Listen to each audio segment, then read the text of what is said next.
Polaris shocked the ATV world in 2019 with the launch of their 55-inch wide 2020 Scrambler S and Sportsman S models. After testing both machines at Polaris March 2019 press event, we went on to produce the Scrambler S series with an East Coast test and head-to-head rides with some of the top big bore 4x4 and sport ATVs on the market.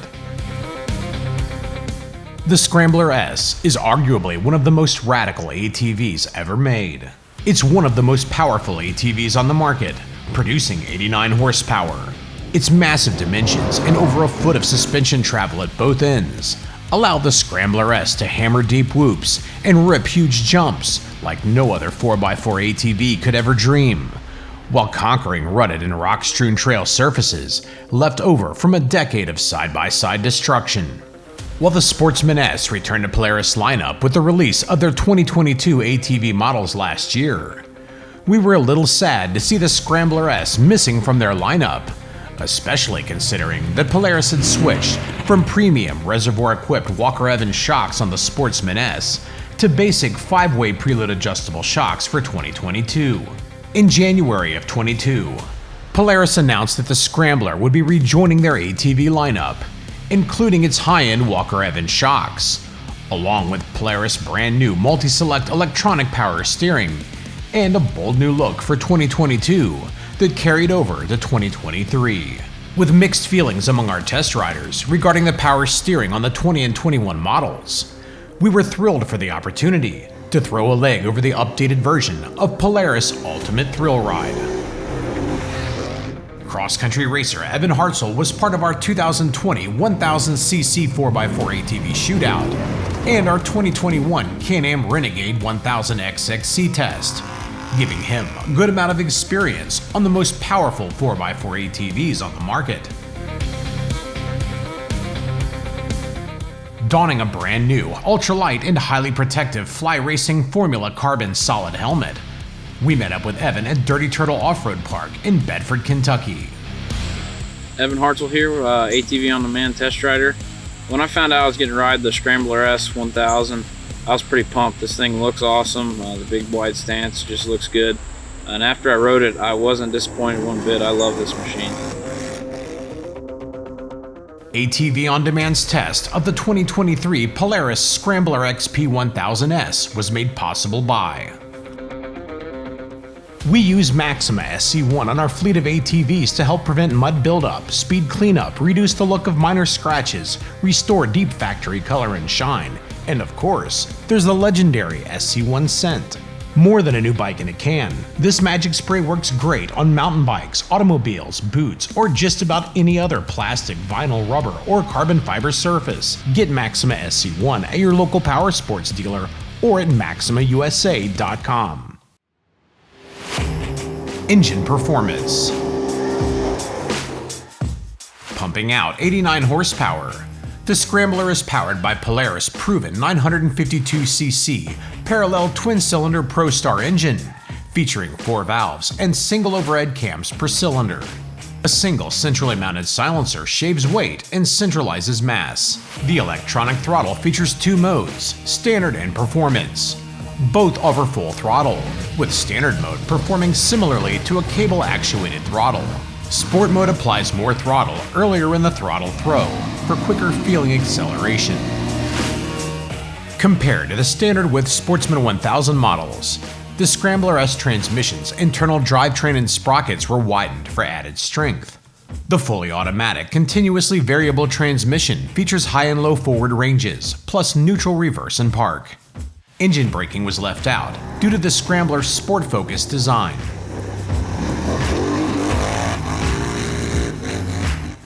To help ensure driveline durability, Polaris utilized the front differential from the Razor S 1000 side-by-side. The axles were also beefed up to deal with the machine's added weight and more aggressive riding intentions. Drive modes include 2 and all-wheel drive, selected by a toggle lever on the throttle.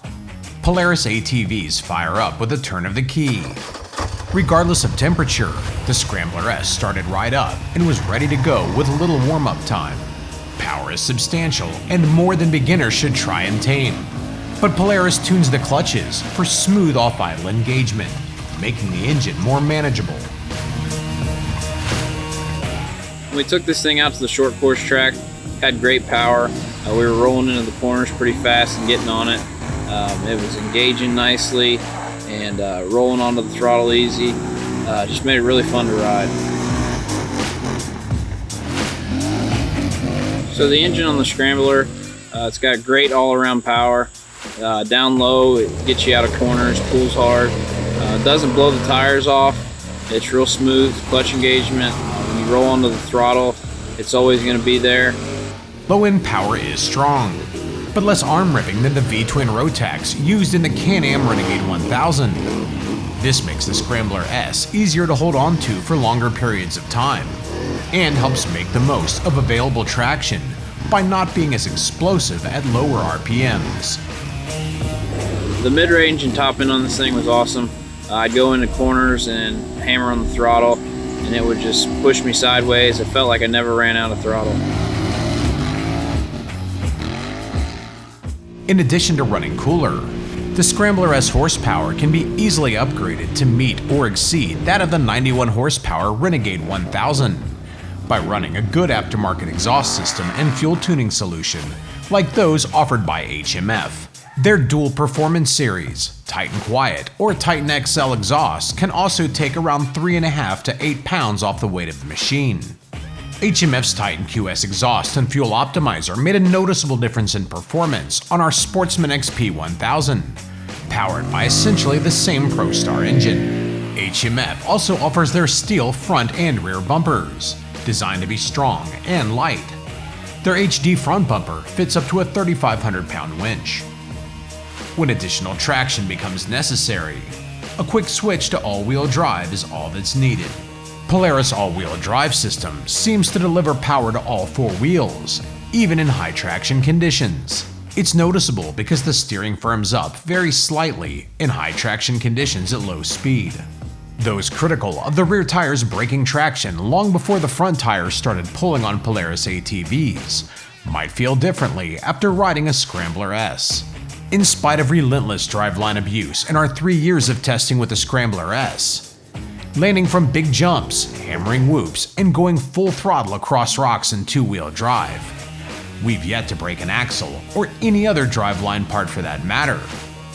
What we've done with the Scrambler S would not be possible on any other production 4x4 ATV.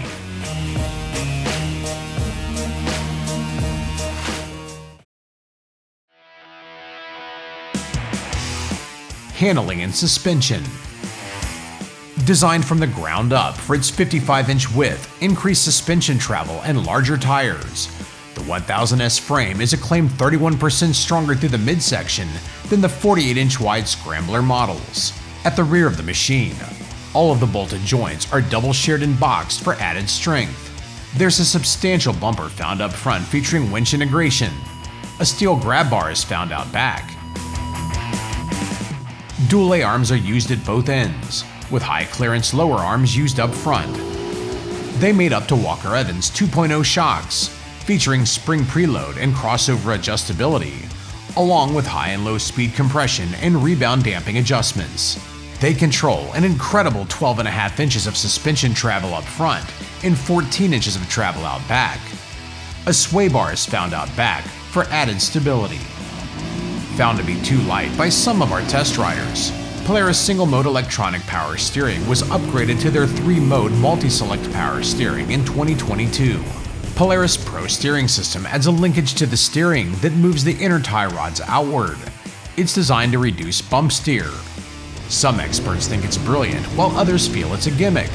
We've had no issues with it. The Scrambler rides on 27 by 9 by 12 inch Duro Power Grip 2 tires at all four corners. This improves handling and allows you to swap the tires front to rear in the event of a flat. Polaris went with 12-inch cast aluminum wheels instead of 14s, allowing for a larger tire sidewall, yielding a more compliant ride and greater puncture resistance. For an ATV at this price point, we're a bit disappointed with the lack of beadlock wheels. Compared to the original Scrambler and Sportsman XP platform, the S is 6.4 inches wider at 55 inches wide. Its wheelbase is around 4 inches longer at 57.4 inches, with the additional length added to the front. It enjoys 3 inches additional ground clearance at 14.5 inches. A 37-inch seat height is near dirt bike levels. The Scrambler's added durability, dimensions, and suspension travel add up to a shockingly substantial dry weight of 881 pounds, around twice the weight of a standard sport ATV. Evan was undeterred by the nosebleed seat height, as he felt the long, wide dimensions made the Scrambler S incredibly stable, allowing him to immediately become comfortable with the machine. Suspension on this thing was awesome. The track we rode at had a lot of rain ruts in it. We also took it in the trails where there was rocks and mud holes and all kinds of stuff, and these shocks handled it like a champ. I never really felt any hard jolts. It's kind of like riding on a cloud, just riding over top of everything. I really enjoyed them.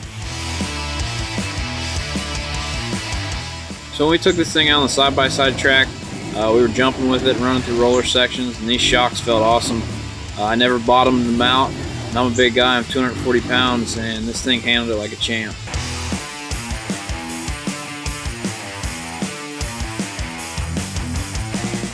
The stability on this thing was awesome. I was going into corners at 40, 45 miles an hour, hanging over the side, and this thing never felt like it was going to tip over, and I didn't even have much time on it. I maybe had 30 minutes on it before we got to the side-by-side course, and we haven't touched anything, and straight like it came from the factory, and I felt a world of confidence on this bike. I've never ridden another ATV that's got as much articulation and ground clearance as this thing. These side-by-side trails are getting rutted out and they're rocky, and on a regular sport quad or even a utility quad, you're going to be hitting your frame and busting stuff up, but on this bike I didn't have any issues with that. We took it through a lot of off-camber, rocky creek sections, and I never felt like I was going to flip over. The seat stayed flat in a level position and was able to go through them great. We have not been impressed with the performance of the Duro Power grip tires used on the Sportsman 1000 models. However, we really like the performance of the Duro Power Grip 2 tires used on the Scrambler S. We think their performance is well matched to the Scrambler S, and for that reason, they wear rather quickly. But that's the price you pay for high-performance rubber. Take advantage of the square tire setup and rotate them often to maximize lifespan. Riding the Scrambler S in 2-wheel drive allows you to steer pretty precisely with the back end. This is fun in wide open terrain, and it lets you pivot the back end around in tight spaces. The front end has a little tendency to push in loose conditions when you're not steering with the back end.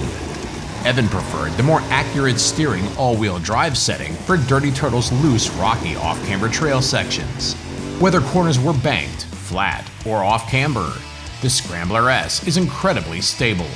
High-speed stability on this machine was great. We took it on the course, we took it through the woods, running 55, 60 miles an hour on some straight stretches. It didn't feel twitchy at all. The front end felt very planted. Never really freaked me out or scared me at high speeds. Just all around great. So climbing on this thing, it was really stable. The front end didn't feel like it was going to pop up on me terribly. It maybe could have used a little bit more length in the rear end. Descending on this bike, it wasn't throwing you over the front end. The extra length in the front end made it very comfortable going down hills. You could sit on the seat or you could stand up. So the power steering on this, I left it mostly in high assist mode most of the day. Some people on staff like the medium assist and 2-wheel drive, just to give you a little bit back feeling back to the bars. But the speeds we were going and ripping on this thing, I left it in high assist and it felt great. Wasn't jerking the bars out of my hands. It kept everything nice and straight for me. Those of us on staff who've ridden the updated Scrambler found the power steering's low setting to be pretty unnecessary. Overall, we found the multi-select power steering to be an improvement that most riders will be happy with. Braking. Without engine braking to allow the Scrambler to coast through bumps, braking is handled by a single handlebar-mounted lever controlling all 4 wheels, with a separate rear brake pedal controlling the rear brakes independently. Brake lines are steel braided for power and feel. So the braking on this thing, you got the handle on the bars that controls all 4 wheels, and then you've got your rear brake pedal. which is a little bit high for me, but the all-around braking, using that through the trails and stuff, it worked great. It stopped me when I needed to stop. But on the side-by-side course, I used a lot of the rear brake to slide into corners and position the bike where I wanted to put it. But the brakes worked great. Ergonomics and additional features. The Scrambler S features 3-inch handlebar risers, which can pivot forward or rearward. Handguards come standard from the factory. The seat has a hump seat type design that's raised at the rear. The floorboard's raised plastic foot pegs are on the small side, especially if mud or snow start building up. With the engine mounted longitudinally in the chassis, the Scrambler enjoys a rather narrow midsection. The cockpit on this thing's very comfortable. The narrow midsection makes it really easy to jump around on, slide around, move your butt side to side when you're going into corners. We didn't even adjust the handlebars or anything. They might be different for everybody, but one thing I did notice on this bike compared to the Sportsman's, you don't feel the seat pan. As a heavier rider, I was feeling the seat pan on the Sportsman. This seat felt great, and you got the hump on the seat to lean back on when you're in straightaways or you're sliding around because you got mud on your seat. One rider on staff complained of the rear rack hitting them in the butt when they're hanging off the rear of the machine. Fortunately, the rear rack appears to be easy to remove for aggressive riding. It's really comfortable. I wouldn't hesitate to ride it all day on the trails or go on a long ride in the desert or wherever you're going to take this thing. There's plenty of candle power for night riding with dual halogen headlights and a Pro Armor LED light bar found up front. An LED tail and brake light are used out back.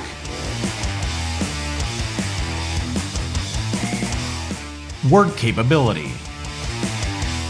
In spite of the Scrambler S being designed as a pure sport 4x4, Polaris did offer some onboard storage.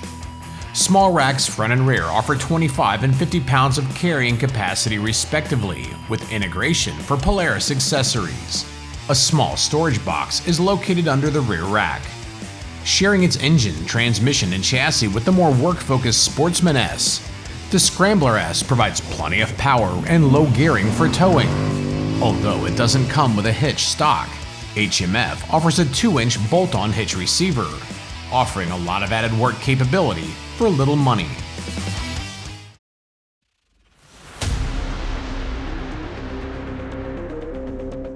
Conclusion. Choosing between the Scrambler and Sportsman S models has become much easier if you ask us. The entry-level shocks now used on the Sportsman S are not rebuildable and therefore disposable. They can't be firmed up as easily or tuned as much, and can't be revalved or resprung if you find the ride too soft. If you don't need your ATV for serious work, the Scrambler S is certainly the standout machine. If work is mandatory and you want the ride quality of the Scrambler S, you're going to be buying a Sportsman S and adding expensive aftermarket shocks to a machine that already costs as much as the Scrambler S. So my overall opinion on this thing is I wouldn't hesitate to buy one. The trails systems we ride today, I ride mostly on a Honda Foreman on trail rides, and that thing, by the end of a 50-mile day, it beats you to death. Your back hurts. You're hitting rocks. You're scraping up your frame and your skid plates. Most of the trails you ride at are side-by-side parks now. So this thing is perfect for that. Unless you want to ride or race on a 50-inch trail. If you're riding the tighter trails, it's probably not the quad for you. It's not going to fit, and you're going to be pretty miserable. But this thing will go fast. It handles bumps, rocks, G-outs, anything you can throw at it's going to handle it. And it's going to be a really comfortable ride. Back in 2022, Polaris made the Scrambler S even better. It's the ATV for those who want to ride faster, jump farther, pound whoops with the dirt bikes, and conquer the tough terrain left over by side-by-sides. There's nothing else on the market today that compares to the Scrambler S, and it's one heck of a fun ATV to ride. For more information on the 2023 Polaris Scrambler S and their full line of ATVs and side-by-sides, log on to polarisoffroad.com.